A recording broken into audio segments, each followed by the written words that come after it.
a Salaví. Una semana más, un sábado más, agradecidos por su preferencia, por su amistad. Bueno, soy Claudia Pisirelli y en esta edición vamos a tener coyuntura, política, un homenaje a un compañero periodista y muchas sorpresas. Estamos ya casi, muy cerca del final de año y los bolivianos tenemos que reflexionar, pensar en lo que ha sido esta gestión para cada uno de nosotros como personas y también como país. Bienvenidos a Salaví.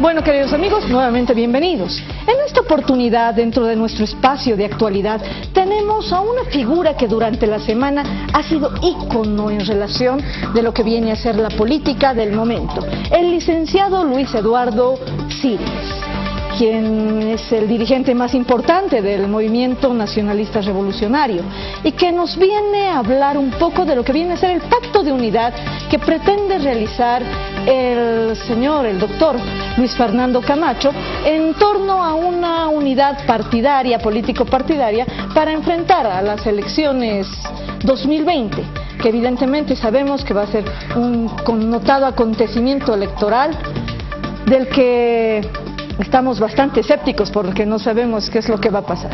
Licenciado, bienvenido. Es un honor tenerlo en Salaví. Para nuestra audiencia, tanto nacional como internacional, es importante tener la calidad de políticos como usted en nuestra casa periodística. Gracias, muchas gracias, Claudia, por la invitación y por esos conceptos. Aquí prestos a responder a todas sus preguntas. Licenciado, ¿qué es lo que conduce al movimiento nacionalista revolucionario a buscar en la figura de Luis Fernando Camacho a la persona que pueda representar un bloque único en referencia política para las elecciones 2020? Bueno, yo creo que después de lo que hemos vivido desde el 10 de noviembre, en todos estos días de turbulencias y de cambio de gobierno, lo que necesitamos es unidad con liderazgo. Quizás las anteriores opciones, como señor Mesa, representaron la unidad, pero en su momento no hubo el liderazgo para defender esa unidad, para defender los votos que se obtuvo. Y en la etapa que viene, de aquí en adelante, necesitamos esa unidad, pero también necesitamos liderazgo. Y realmente el señor Camacho lo demostró en los acontecimientos que llevaron al 10 de noviembre, que es ya un hito histórico, puesto que después de 14 años renuncia el señor Morales y contra todo pronóstico se logra un cambio de gobierno que fue logrado pacíficamente mediante la movilización de los ciudadanos de Bolivia y la adhesión de la policía, de las Fuerzas Armadas, de todas estas personas, pero el liderazgo de él realmente creo que todos los bolivianos reconocen fue significativo. Por otro lado, este no es una alianza del MNR con él, es una alianza de varios partidos con él y de un gran número de organizaciones, la mayor cantidad posible. Por el momento hay 5 partidos, pero esperamos que sean muchos otros y que se logre un frente de unidad para realmente evitar que el masismo, sobre todo en su versión más violenta, más agresiva, aquella que llama a acercar las ciudades, a que sigamos dividiéndonos los bolivianos por color de piel, a que los blancos tienen que ser odiados por los que no lo son, a los que los cambas tienen que enfrentarse con los colles. Toda esa lógica tiene que tener un freno, y ese freno es la unidad. Licenciado, el movimiento nacionalista revolucionario generalmente, históricamente, ha aportado al país con líderes realmente históricos, como lo digo, reiterando y tal vez redundando, como el expresidente Víctor Paz Estenssoro, que viene a ser una figura ícono de lo que es el movimiento nacionalista revolucionario. Y usted ha hablado de liderazgo, unidad, el voto útil de Carlos Mesa y todo el aspecto, pero no es acaso este momento político, este momento más bien de enfrentar un parámetro económico incierto en el futuro, que no necesitamos tal vez tanto líderes, porque los líderes y caudillos los necesitábamos hace un mes, cuando estaba el caudillo principal, que viene a ser el jefe de los caudillos, el expresidente Evo Morales. No necesitamos más bien un parámetro programático. Tenemos una economía que ha sido durante 14 años subvencionada a partir de los préstamos de China, del gas que más bien nos causa más multas. Hablamos del litio, pero en un anterior programa hemos conocido que el litio que tenemos no es litio de primera, es litio de segunda. Prácticamente hemos perdido 14 años para la explotación de estos energéticos que podían darnos algo redituable ahora, pero que en el momento la economía, el aspecto programático es más importante que un liderazgo. Cree el movimiento nacionalista revolucionario a través de su persona que Luis Fernando Camacho es el hombre que puede repuntar en economía, en administración del Estado, porque el liderazgo es algo que puede quedar tal vez muy al margen. Y con esto no quiero ponderar a Carlos Mesa porque tampoco considero que sea un líder, o más bien un estadista administrador, que necesitamos en este momento, un administrador. Bueno, yo creo que necesitamos un administrador o varios, pero sobre todo necesitamos la unidad, y la unidad da pie a que ahí haya mucha gente, ¿no es cierto? Gente que administre, gente que asesore, gente que define una línea estratégica, gente que implemente las políticas públicas, en fin, necesitamos todo tipo de gente, y para ese todo tipo de gente necesitamos un vehículo, y ese vehículo, digamos, es la unidad, y el que conduce el vehículo, su tarea, complicada por cierto, se limita pero a coordinar, digamos, a los miembros del equipo que están dentro del equipo, dentro del vehículo. Ese es el rol que él tiene que cumplir, ese es el rol que todo presidente tiene que cumplir. O sea, pero ya rodearse de gente. Vendría a ser solamente, como se dice, la imagen. Detrás de él habría todo un cuerpo de... No es la imagen, ¿No es el que lideriza, pero así como el presidente tiene sus ministros, por ejemplo, no quiere decir que el presidente no hace nada, pero su gran mérito o demérito consiste en escoger bien a sus ministros, en escoger a gente técnica, a gente que le va a asesorar, a gente que le va a acompañar. Entonces, el que construya la unidad es el que tiene ya una ventaja en el sentido que muestra que es capaz de hacer esto, es decir, que es capaz de consolidar un equipo, y eso y estructurar un equipo, eso no es fácil, es difícil, y si él logra eso, entonces demostrará de que puede llevar esto adelante. Ahora, el que tiene que decidir quién es líder o quién puede administrar es finalmente el pueblo boliviano, ¿no? A mí no me gusta cuando se emite prejuicios antes de una elección, se dice, no queremos los muy viejos, no queremos los muy jóvenes. Sí. No, pues, eso tiene que decidir la gente. O sea, si quiere escoger a una persona por su experiencia, bueno, lo decidirá el electorado. Si quiere escoger a una persona muy joven por oposición a la experiencia, también lo hará. No tenemos que tener esos prejuicios. En el aspecto histórico, en relación de lo que viene a ser el MNR, nuevamente reitero, fue Víctor Paz Estenssoro. Otro líder que ha causado una connotación importante ha sido Carlos Mesa, a través de la invitación que le hizo el MNR en su momento. ¿Por qué Carlos Mesa ahora para el MNR ha sido prácticamente desechado como una ficha importante en relación del partido?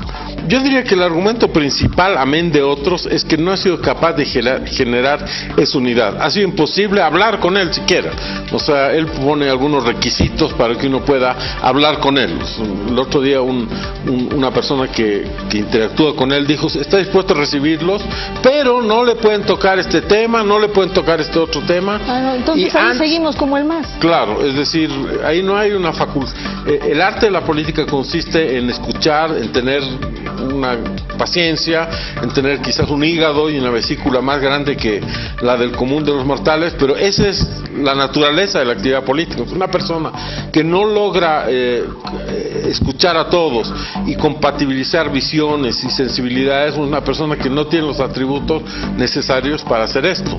En la anterior elección, el señor Mesa fue apoyado por 2 millones de personas, y sin embargo, cuando llegó el momento de defender esta votación, de salir a la calle, de mostrar un liderazgo para hacerle frente al monstruo que teníamos por delante, que ya después de 14 años tenía una característica realmente monstruosa, bueno, él no estuvo, yo lo vi vi al señor Camacho, vi al señor Pumari, vi a todos los jóvenes que salieron a la calle, a toda esta gente, pero no vi que hubiera un liderazgo. Yo creo que lo que vamos a enfrentar, como tú dices, en el tema económico, en todos los temas que están por delante, requiere pues de un liderazgo que es una suma de rasgos. Licenciado, ¿por qué ve el movimiento nacionalista revolucionario el líder en Luis Fernando Camacho? Ha mencionado que la lucha por la democracia del último par de meses se ha fundamentado en figuras muy importantes como la que mencionó, Pumari. Hay una controversia entre estos dos líderes en relación de que si me acompaña o no me acompaña. ¿Es prematuro tal vez el momento en que se presentan como candidatos a la presidencia? Este momento, considerando que las elecciones no se van a dar en los primeros 4 meses del año y esto podría cambiar. Sabemos que en política hace el mes de agosto ni por si acaso hubiésemos imaginado que el expresidente Evo Morales renuncia a la cartera de Estado y estamos pasando en diciembre sin doble aguinaldo, con una especie de escepticismo y temor a lo que usted mencionó, la violencia que puede ser generada por el MAS, que todavía es el único partido en este momento que mantiene un voto férreo en relación nacional y que tal vez podría obtener un porcentaje interesante en la Asamblea Legislativa de no perder la personería jurídica, que algunos todavía esperamos que la pierda. La relación ha habido líderes, Pumari, esta disyuntiva que hay entre Pumari y Luis Fernando Camacho en relación de que se acompañen quién es presidente, quién es vicepresidente. Waldo Albarracín, ha habido otros líderes el mismo Mesa, que tal vez no ha reaccionado, como usted dice, la forma en la que debía reaccionar, y otros líderes menores, que eran los activistas del 21F, que han seguido luchando, han seguido en esta contienda de lucha en relación de lo que viene a ser la caída del expresidente Evo Morales. ¿Por qué ve el MNR, que es un partido histórico, en esta figura la unidad del liderazgo? Bueno, efectivamente, porque nosotros salimos traumados de la anterior experiencia eleccionaria. Si bien sabemos que hubo fraude, sabemos de que hubo el fenómeno del voto útil, pero por otro lado las restricciones que puso el Tribunal Supremo Electoral a las actividades de los partidos, cómo nos complicó la vida, todo eso fue un campo minado, y el MNR participaba en una elección después de 14 años. Entonces todo este proceso nos condujo a llegar a la conclusión de que en este momento teníamos que tomar una decisión ágil, rápida, y que teníamos que concentrarnos en quién tiene esos atributos de liderazgo y quién tiene la voluntad de construir un proyecto y un plan, y quien ha entendido que lo que el pueblo boliviano requiere y demanda es ese liderazgo. No estábamos en condiciones de estar dándole muchas vueltas y teníamos que tomar una decisión clara y rápida, y eso fue lo que hicimos. Ahora, que las elecciones serán en 4 meses, en 3 meses, en 5 meses, bueno, veremos, pero el tiempo pasa volando. Esta casa periodística, Sala VIP, es una casa especializada en investigación periodística y demás, y también de opinión. En esa relación nosotros interactuamos mucho por redes sociales con nuestro público, y es la pregunta que me dice producción y que me dicen los seguidores del programa, que tal vez es un poco incómoda, pero la relación es que la prensa tiene que, ahora que estamos en libertad, después de haber pasado 14 años prácticamente en relación de tener que hacer lo que dice un gobierno, tenemos que hacer la pregunta que tal vez sea incómoda. Unión de partidos políticos que no han alcanzado al 2%, al 4%, al 0, números por ciento en la última elección, y en las últimas elecciones no han alcanzado una votación importante en relación. Podríamos decir que estamos viendo que el único partido político que en este momento alcanza votación, una votación interesante, viene a ser el Movimiento al Socialismo. Porque como usted mencionó, Mesa fue un voto útil, Chi fue un voto, quién sabe, bueno, un voto religioso una nueva alternativa extraña, ¿no? En esa virtud, consideremos que la unión de estos partidos no hace un voto específico, porque ninguno de estos partidos ha obtenido un voto importante. Sin embargo, son las organizaciones democráticas de lucha contra la democracia, los activistas, los... ahí en mi producción me van a decir, las plataformas ciudadanas, son no las organizaciones sociales, sino los comités cívicos y demás, quienes integran el movimiento democrático y soberano que cambia la historia de Bolivia el 2019, el 10 de noviembre del 2019. ¿Por qué una unión de partidos y no considerar que los movimientos públicos, sociales, los movimientos democráticos que han surgido en estos últimos meses puedan integrar esta unidad?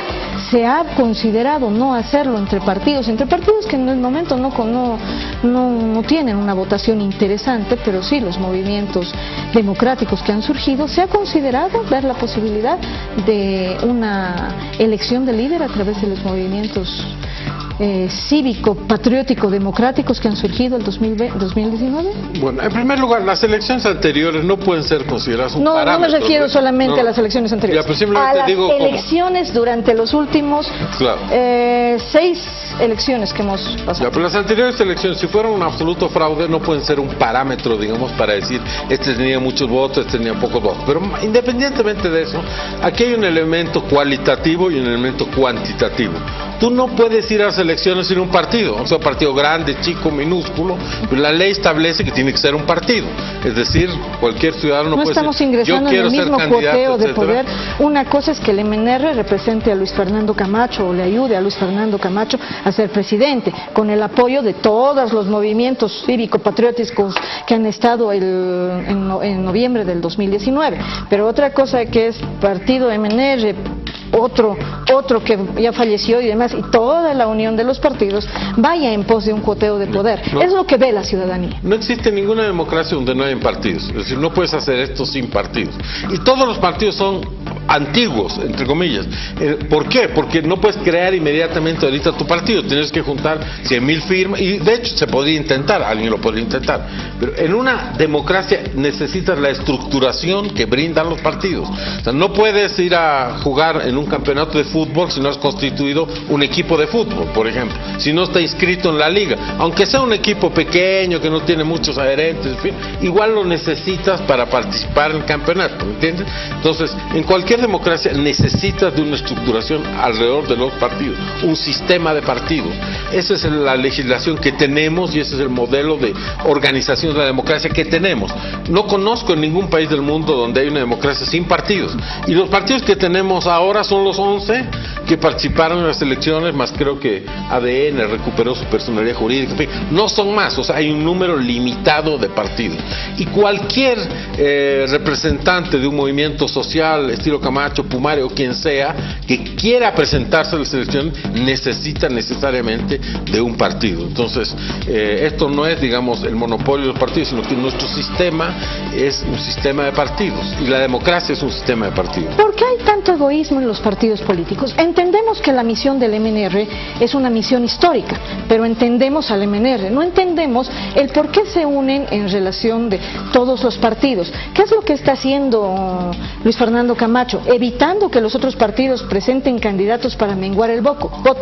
Pero las relaciones, ¿por qué pasa que los partidos políticos, exceptuando el MNR, que reconozco su misión histórica en el país y que puede ser una misión de unidad, pueden tener este egoísmo? No hemos aprendido nada en las anteriores elecciones. Al dividir el voto, al hacer un pacto de unidad, no estamos tal vez relegando al pueblo. Tal vez lo mejor en relación de un evento democrático, de una cultura democrática que deberíamos consolidar en el país, es que algunos partidos se hagan a un lado para las próximas elecciones del 2025. Y en esta oportunidad, obviamente es antidemocrático, pero creo que es más patriótico.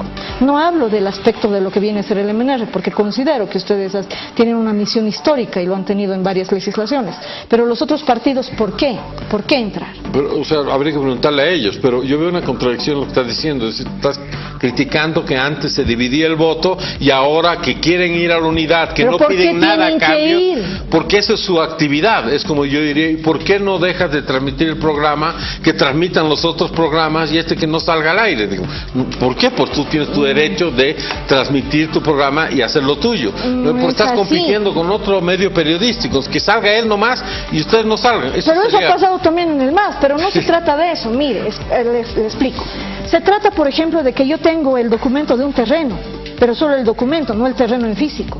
Y eso es lo que está pasando en este momento.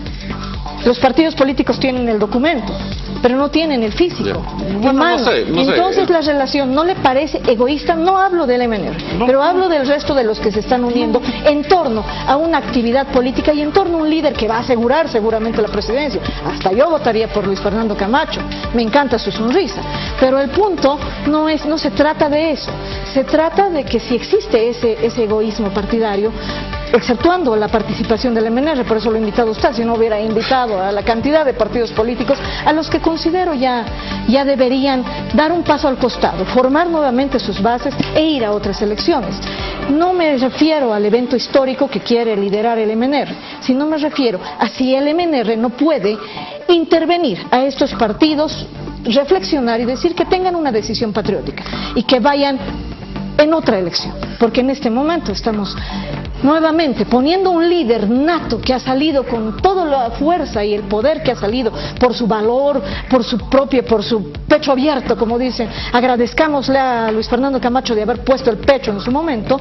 Estamos yendo en detrimento, porque parece nuevamente una mega coalición, como en algunos momentos vivimos en los años 2000, 98, 99. Yo no creo que ninguno de esos partidos ha sido mezquino en el sentido que no ha puesto un condicionamiento para participar en las elecciones, no ha dicho me tienes que dar esto, si no, no participo en la alianza, si no, no participo.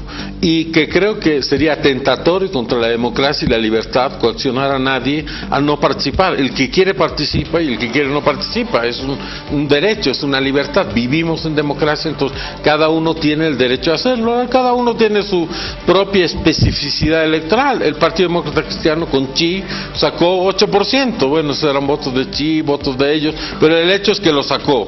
El UCS en Santa Cruz tenía 3 concejales en la alcaldía, tiene una existencia, digamos, local, y en otros lugares también tiene. Ellos han mantenido su institucionalidad y sus partidos durante todos estos años, que han sido muy difíciles, ¿no es cierto? El masismo lo que hizo fue, primero, satanizar los partidos, en segundo lugar, quitarse el financiamiento que recibían del Estado, como ocurre en la mayoría de los países de América Latina. En tercer lugar, echarle la culpa a todos los males posibles de la humanidad y satanizarlos. Entonces, a pesar de eso, estos partidos han sobrevivido. Ahora apoyan a un candidato sin pedirle nada a cambio. Yo no creo que eso sea ni mezquino ni malo. Eso es interesante, y valga la aclaración, entonces no le están pidiendo nada a cambio, no es un remedio de la mega coalición de aquellos años. Bien, al licenciado Luis Fernando Camacho, un mensaje a la población en relación de los momentos difíciles que estamos viviendo en la política, tanto a nuestra audiencia nacional como a nuestra audiencia internacional en España, en Europa, en Italia. Por favor, dirígese a la población. Bueno, yo creo que hemos pasado 14 años de un régimen semidemocrático, un régimen al margen del Estado de Derecho,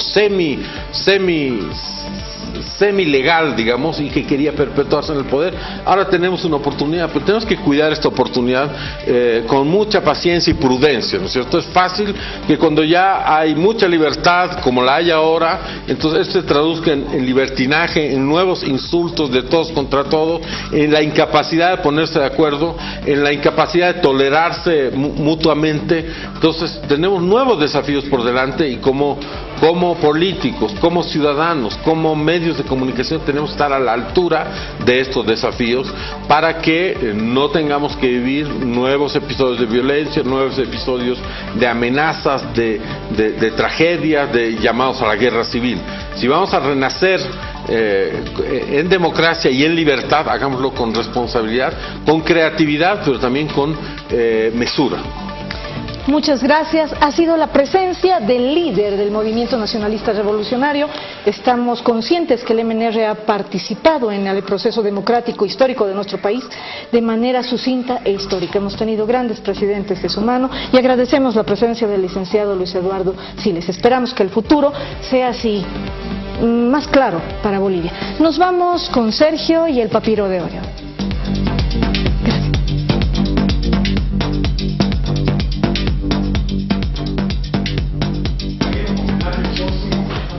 Periodista Sammy Schwartz, que falleció en las últimas horas producto de un infarto cardíaco, y debemos hacer llegar a su familia nuestro más sentido pésame y a través del papiro rendirle el homenaje correspondiente, yo diría a un ciudadano notable. En este caso, el fotoperiodista Sammy Schwartz se destaca por ser un héroe de la democracia. Vamos con la nota siguiente.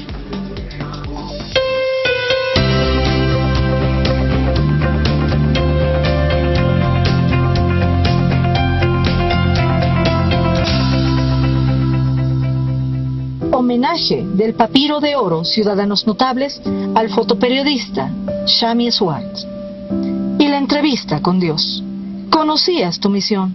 Era la de ver consolidada la democracia. Luchaste por años con tu mejor arma, la cámara. Una imagen, 1000 palabras. No olvidaremos el Tibnis, ni Chaparina, la llegada del Papa y hasta los Juegos Sudamericanos. Todo estaba a un segundo de tu flash. Fue un honor ser compañeros y colegas.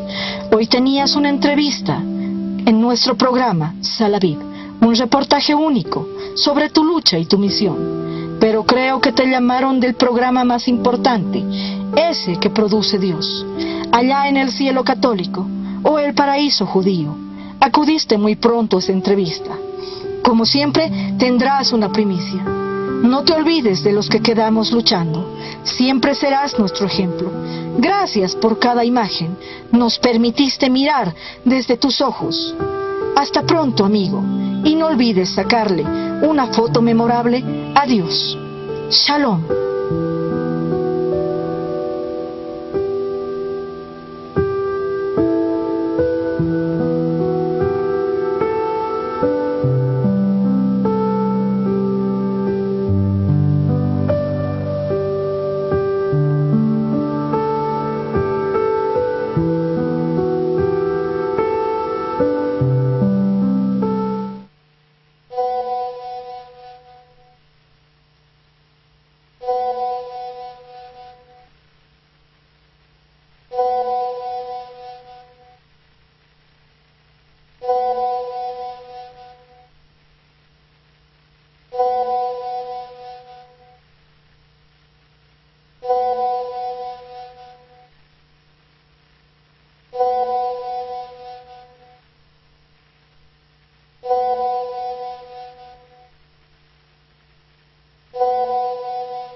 Ahí acaba.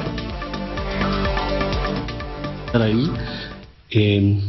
Estoy con una persona muy especial, todos la conocemos, es nuestra presidenta, y quiero mandarles un saludo, quiero que ella les mande un saludo, y como siempre agradecer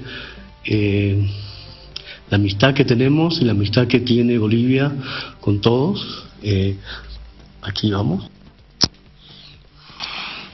Hola Tami, encantada de estar contigo, un saludo a todo el país, muchísimas gracias por acompañarnos en este proceso que es de todos los bolivianos. Dios mediante podremos tener el gobierno que los bolivianos decidamos, de eso se trata todo este proceso, que Dios los bendiga. Muchas gracias, Presidenta. Vamos a poner aquí un punto. Como siempre, aquí para todos, de corazón, amigos, amigas, Bolivia siempre para adelante, algo que nunca habíamos pensado en 14 años, así que tengamos un poco de paciencia, ¿no, Presidenta? Y vamos poco a poco.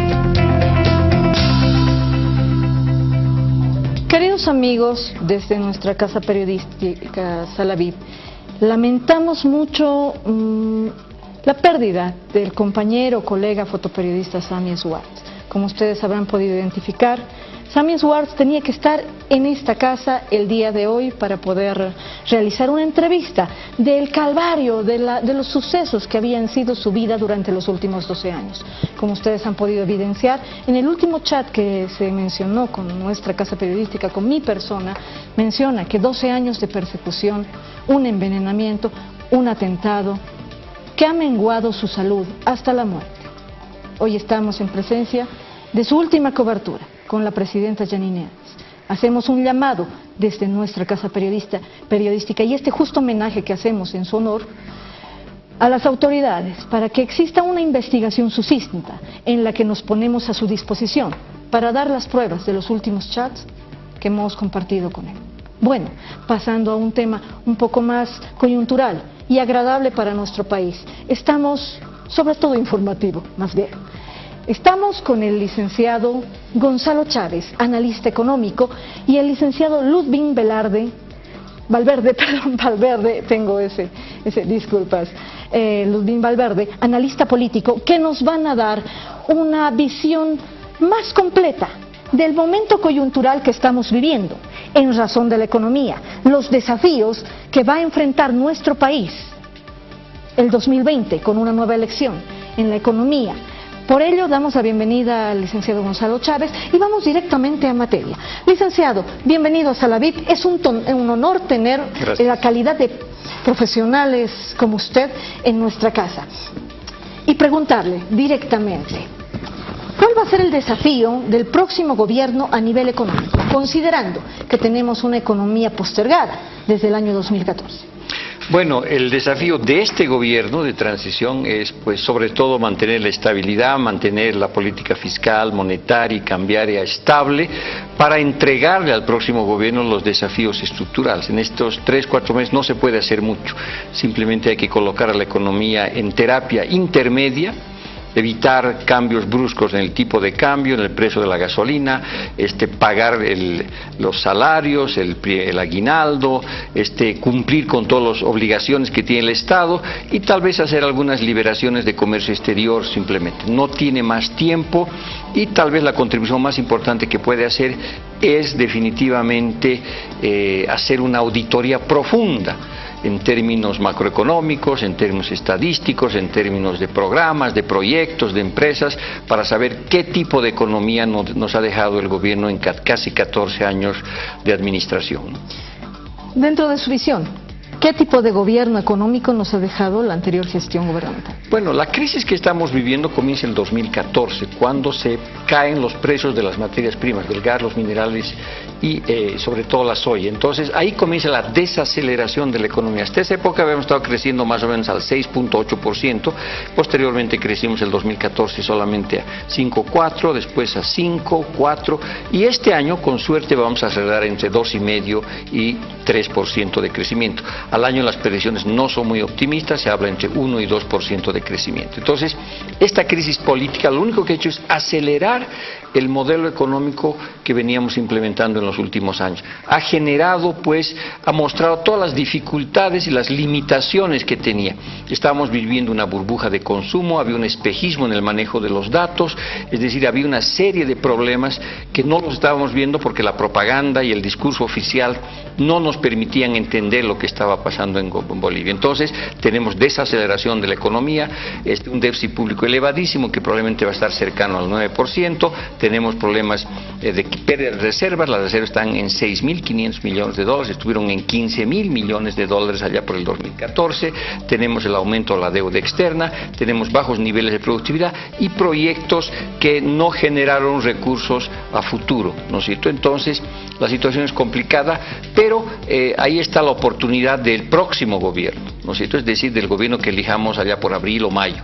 Este es un gobierno que tiene que dar un golpe de timón significativo en el manejo de la política económica y salir de esta vieja dicotomía entre Estado, mercado, mercado y Estado, y hay que comenzar a pensar en el patrón de desarrollo. Es decir, cómo transformamos 200 años de histeria económica que solamente basa su crecimiento en recursos naturales. Tenemos que comenzar a pensar que tenemos que sustituir la economía de los recursos naturales por una economía basada en el capital humano, porque de esa manera vamos a transitar una economía creativa, innovativa, tecnológica, verde, circular, que es la economía del futuro, ¿no? Entonces, y eso tiene que hacerse en base al capital humano. Ese va a ser el desafío de cambiar el patrón de desarrollo después de 200 años.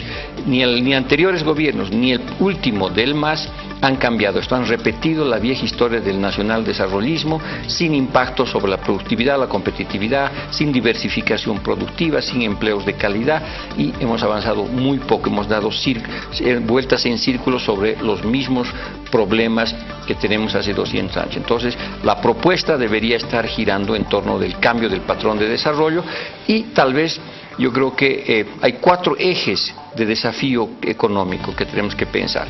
Jóvenes y mujeres, ¿qué les proponemos? Porque al mismo tiempo han sido actores centrales de la transición política. El tema de autonomías, federalismo, va a ser central. ¿Qué decimos sobre eso? El tema de qué es lo que va a ocurrir con el medio ambiente, ¿no? Y el tema de la productividad. Son esos 4 temas que los próximos gobiernos y los próximos gestores de políticas públicas tienen que implementar, ¿no? Licenciado Ludwig Valverde, dentro del parámetro de lo que mencionaba el licenciado Gonzalo Chávez, estamos viendo en este momento que la economía va a ser un pilar fundamental de lo que viene a ser un desafío del presente gobierno de transición, pero sobre todo del futuro gobierno que tendrá una oportunidad de poder hacer una economía creativa. ¿Cree usted que el escenario político que en este momento se está vislumbrando, que más bien podemos decir que están madrugando antes del amanecer,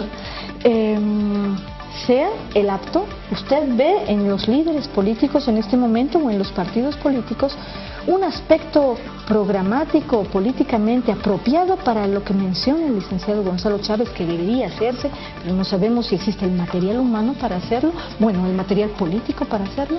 Yo creo que hay una condición importante ahora, que son estas demandas que ha planteado muy bien el licenciado Chávez, que tienen que ser atendidas y procesadas no solo en este gobierno de transición, no nos olvidemos de esa característica que es muy importante entenderla en esta coyuntura, sino que este gobierno de transición tiene que empezar a crear las condiciones para la transformación del patrón productivo, la diversificación económica, la economía naranja, la economía creativa, etcétera. Todo esto que no solamente se han ido de alguna forma planteando en el proceso electoral que se ha anulado, sino que son emergencias y demandas, ya sea de los jóvenes, ya sea de los ciudadanos, ya sea de la libertad de empresa, etcétera. Entonces, si esto no es adecuadamente entendido, me parece que el actual gobierno está tratando de dar una respuesta a estas demandas emergentes. Seguramente, si esto no está bien canalizado, adecuadamente administrado ni gestionado para crear condiciones para el próximo gobierno que se nos viene, seguramente tendremos problemas, ¿no? Entonces, es la misión de este gobierno de transición, es crear las condiciones políticas, de política pública, de gobernanza democrática, para facilitar ¿no?, la atención de estas demandas emergentes desde la sociedad civil y particularmente los sectores productivos. Claudia, tenemos uno de los países con mayor emprendimiento de América Latina, sino del mundo. Entonces tenemos que tener la capacidad de Estado como para poder no solamente reconocer esa capacidad y potenciarla, sino darle las mejores condiciones posibles para que sea muy adecuado y efectivo su aporte a la economía del país. Habíamos tenido una entrevista previa con el líder del Movimiento Nacionalista Revolucionario, en virtud de lo que viene a ser la presencia de varios partidos políticos que, como en algún momento dije, tienen la personería, tienen el papel, pero no tienen el material humano. ¿Eso es correcto en este momento que hemos vivido más bien un auge de movimientos cívico-patrióticos, de movimientos revolucionarios, la resistencia ciudadana, los ciudadanos vecinos de a pie que se han defendido y han realizado sus reclamos en relación de lo que está bien, está pasando, que estamos nuevamente ante una mega coalición, ante un nuevo aspecto de vamos por el gobierno como si fuese una trinchera económica, una trinchera política y partidaria. ¿Estamos viendo eso ahora o es un nuevo escenario, esto es diferente? Yo creo que no hay que ver de manera pesimista lo que podría producir un gran proceso de acuerdo, alianza y consenso político respecto a diferentes temas que son estructurales y de inmediata atención por el Estado. Entonces, esto demanda el concurso de absolutamente todos los bolivianos y la responsabilidad política de las fuerzas políticas. Seguramente esto también va a incidir en la configuración de sus organizaciones partidarias, seguramente, ¿no? Estaremos atentos a ver cómo empiezan a plantearnos un programa político en visión de país. Pero acá la demanda ciudadana, la demanda de los ciudadanos de a pie, de los ciudadanos que forman este Estado, es no solamente atender esta serie de emergencias en todo ámbito, está basada en los jóvenes y mujeres principalmente, aunque no únicamente, pero también esta necesidad de trabajar acuerdos, no trabajar la lógica de la apabullante mayoría que puede, ¿no?, desvirtuar la calidad del consenso, sino trabajar la necesidad del consenso político o consenso económico para la gobernanza del país. Entonces yo creo que estamos ante ese escenario, ¿no?, al cual hay que canalizarlo adecuadamente y hay que darle una respuesta puntual de parte del gobierno, que tiene la misión de conducir responsablemente el Estado, pero también es un llamado muy urgente a la responsabilidad de las organizaciones políticas. Licenciado Chávez, en virtud de lo que viene a ser el sostenimiento de la paz popular, de la paz social dentro de lo que es nuestro país, la economía es un fundamental acápite de lo que viene a ser el próximo gobierno, el gobierno que pueda ser elegido el 2020. ¿Debe mantener este gobierno la cultura de bonos? ¿Qué va a pasar si se sustituyen los bonos? ¿Qué pasa con los millones de multas que estamos pagando por incumplimiento de contratos del gas? Nos hemos enterado durante las anteriores semanas que ha habido informes que no están de acuerdo a la realidad en relación del gas. Se ha tratado de sustituir el gas por el litio, pero el litio había sido, hemos tenido un analista que nos ha especificado lo que pasa con el litio. Nuestro litio no es precisamente de primera calidad y por lo tanto no vale tanto en el mundo, en el mercado. Los bonos, el sostenimiento de la economía en relación de los bonos, de la repartición del tesoro público a los bolivianos, lo que mencionó el licenciado Ludwig Valverde.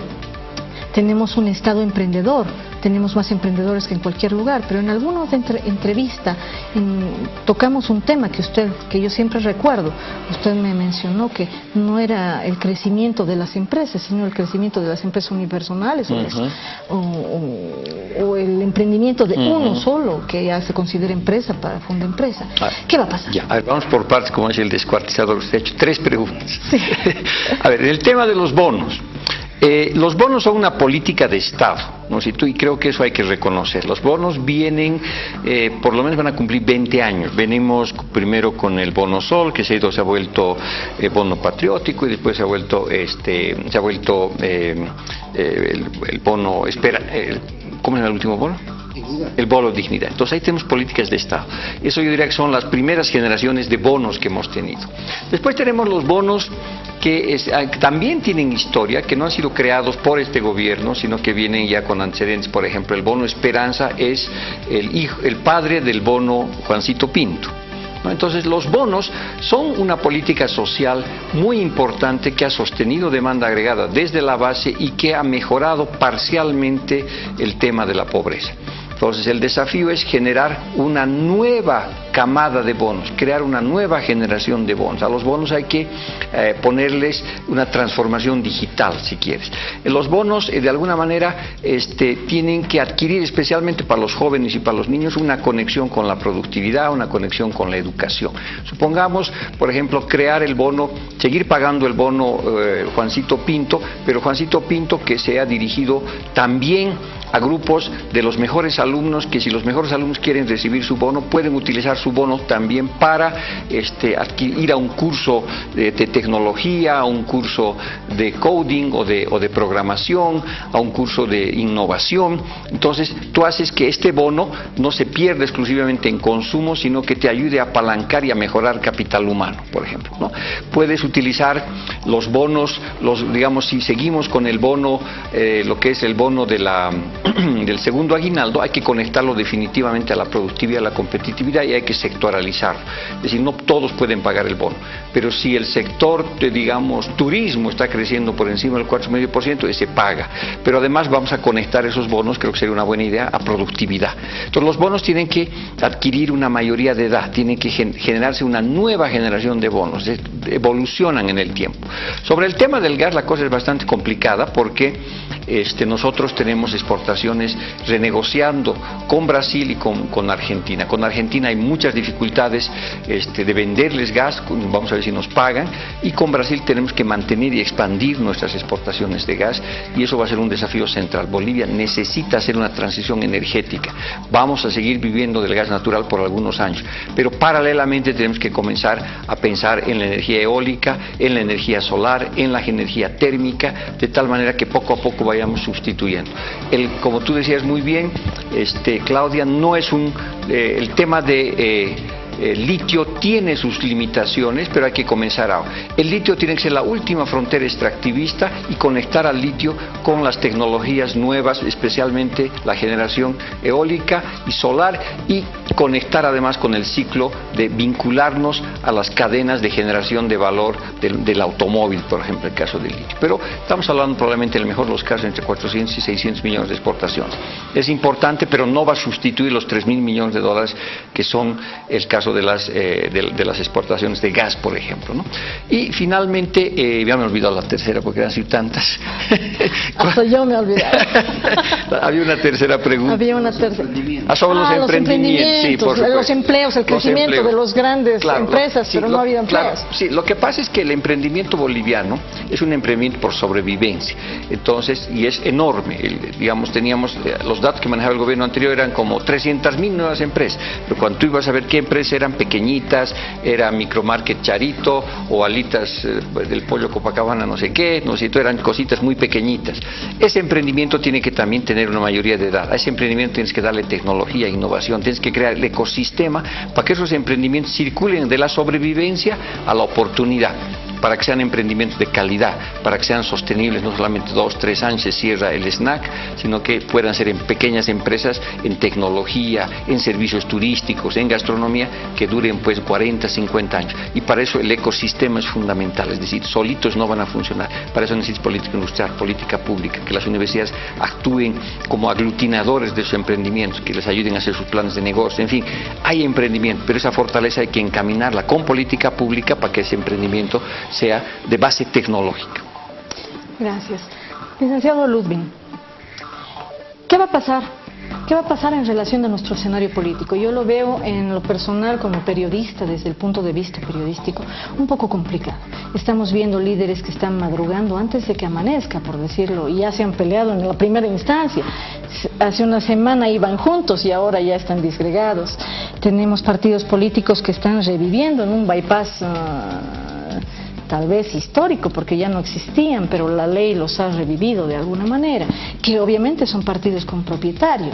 Por ejemplo, la OCS, el ADN, tienen propietario así como una casa. ¿Qué va a suceder? ¿Qué gobierno le espera a Bolivia? ¿Qué es lo que tiene que hacer la ciudadanía en relación de lo que se viene en los comicios electorales 2020? Hay dos elementos muy importantes para trabajar a nivel... Si sigue el más, eso más. Ahí está, 3 preguntas igual que... Empezaré por lo último entonces. Para trabajar esto a nivel de Estado, es importante no subestimar la capacidad de nuestras organizaciones políticas.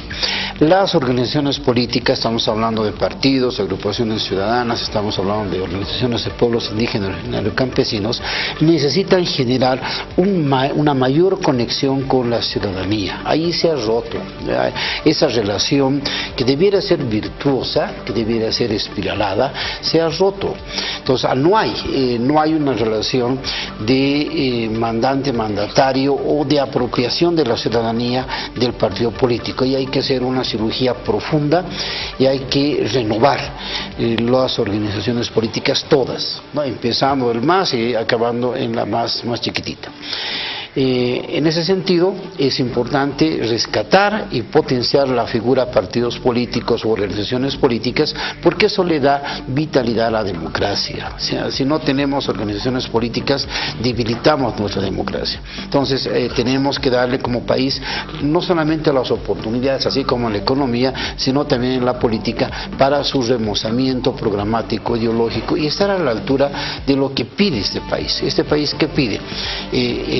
Una economía diversificada, pide una economía basada en iniciativas sustentables, pide una economía y la acción de derechos ciudadanos basados en tecnologías de información y comunicación.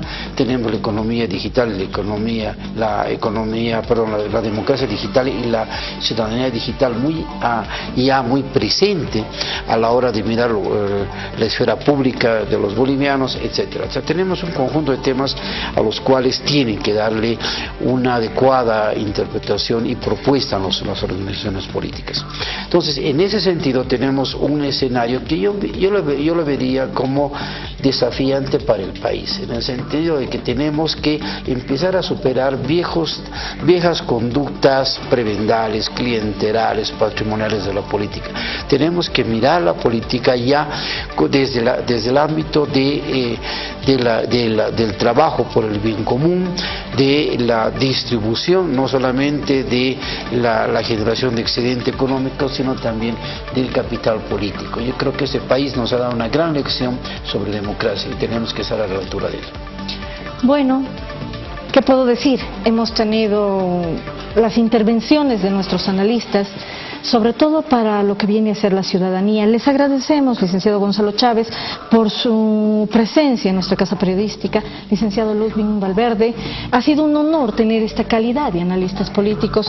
Estamos realmente emocionados porque hemos tenido una visión un poco más amplia de lo que tiene que estar, de lo que va a suceder el próximo año en nuestro país en cuanto a economía y en cuanto a política.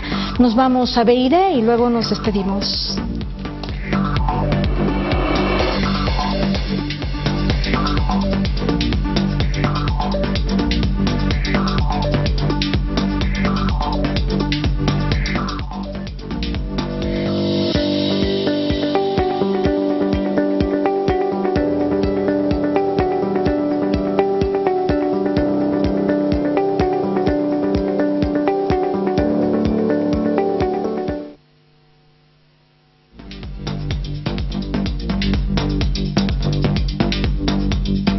Queridos amigos, una jornada un poco triste para nuestra casa Salaví.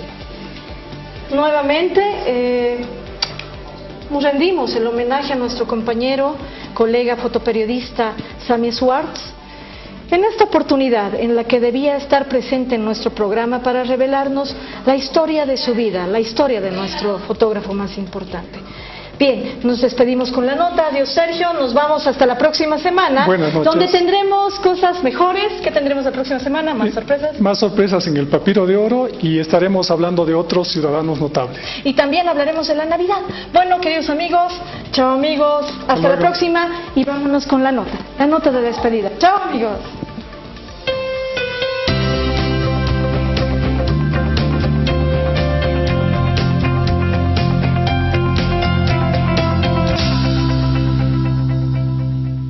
homenaje del Papiro de Oro Ciudadanos Notables al fotoperiodista Shami Swartz.